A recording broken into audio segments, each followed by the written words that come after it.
morning, Robin. Yeah, this is a great story, a fun one. Women entrepreneurs and founders, business leaders, they are moguls, they are creating businesses, they are disrupting industries, and Rihanna is among them. She can now add billionaire to the top of her titles list. Here in the United States, we'll often hear stories like these. It's no secret that Americans love to hear about billionaires. You'll find them everywhere. They're on the news, have their own TV shows, movies, and even make their way into elected office. Specifically, we consistently give massive audiences to self-made billionaires. The people who, unlike the aristocrats and monarchs of yore, didn't simply inherit their wealth. In this episode, we're talking about the obsession with so-called self-made billionaires, how misleading that term can be, and everything wrong with the myth of the self-made person.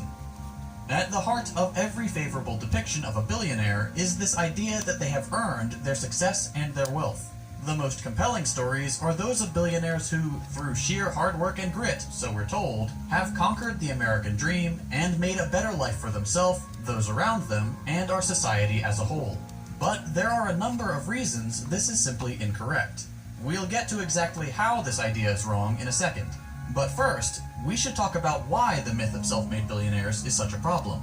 For starters, vanishingly few people ever become billionaires. In the US, it's around 600 people, or 0.0002% of the population.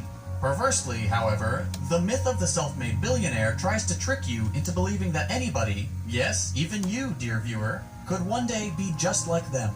After all, if they can do it, so can you. You already know how they attempt to sell this falsehood. It's always so incredibly simple.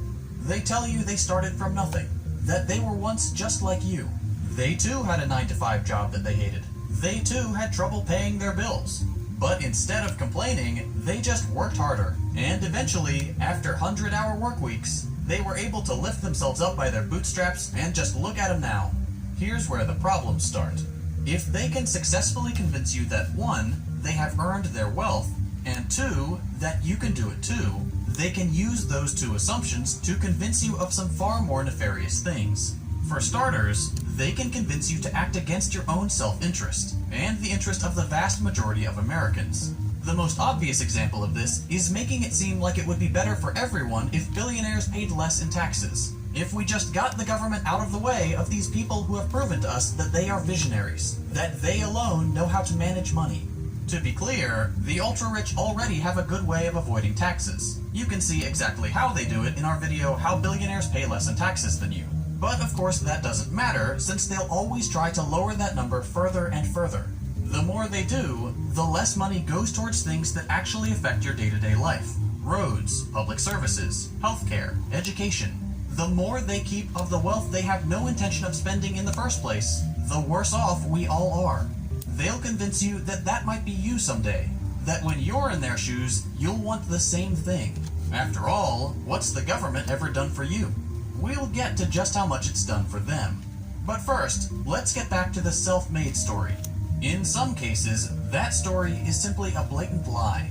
Take Elon Musk and Jeff Bezos. The last decade's favorite billionaire duo loves to weave a compelling story of their 100% American-made success. Jeff Bezos likes to tell this story of a young guy who built a strong work ethic at his McDonald's job. He loves to emphasize how it was his hard work that eventually landed him a spot at Princeton, then on Wall Street, and finally pushed him to one day risk it all on the crazy idea of selling books on the internet.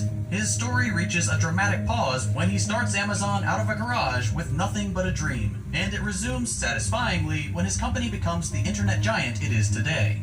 Elon Musk tells a very similar story, that of an industrious kid bullied for being too nerdy and into science fiction, who climbed out of adversity and overcame the all-too-common American hurdles of student loan debt and people not believing in him with the sheer ingenuity of his entrepreneurship. These stories are, of course, embellished, and while individual elements of them may not be false, the overall image they're trying to sell you is a lie. Because it wasn't the novelty of Amazon alone that catapulted it to the center of the internet, so much as the absurd head start that an initial $300,000 investment that Jeff's parents gave him. And although Musk likes to play up his version of the everyman story too, his family is most infamously known for his father's ownership of a lucrative emerald mine and role as a property developer in apartheid South Africa. These people didn't start from nothing. wasn't just hard work. Billionaires never get there alone. They get there in any combination of 3 ways. 1. Family wealth and privilege. 2. Labor exploitation. And 3. Government help. Let's start with number 1. Family wealth and privilege explains the success of a lot of the billionaires that sit at the top of our social hierarchy. We've already seen how much of a role family wealth played in the success of even the quote self-made celebrity billionaires like Musk and Bezos. So it should come as no surprise that the great majority of billionaires have similarly favorable advantages. The racial and gender makeup of the billionaire class is not an accident. It is no surprise then that the people who face the fewest societal hurdles, white men, overwhelmingly dominate the Forbes rankings, while women and people from racial minority groups only make up a fraction. But privilege doesn't explain every single billionaire's climb to the top. Exploitation, however, does. What do we mean when we say exploitation? Those familiar with Marxist literature will already know that exploitation is the expropriation of surplus value from labor by capital. Okay, but what does that mean? It's actually very simple. According to Marx, society is divided into 2 classes: the owner class, the bourgeoisie, and the working class, the proletariat. I promise I'll make this quick. The owner class, people who own businesses, factories, farms, and so on, offer a deal to the working class: work or starve. As you already know, just about every single one of us takes that deal. So, what do the owner class say? They say that for X amount of hours worked, workers will be paid Y amount of money. In order for that deal to be profitable for the owner class, they need to pay workers less money than the value they actually produce. That difference is what Marx calls surplus value.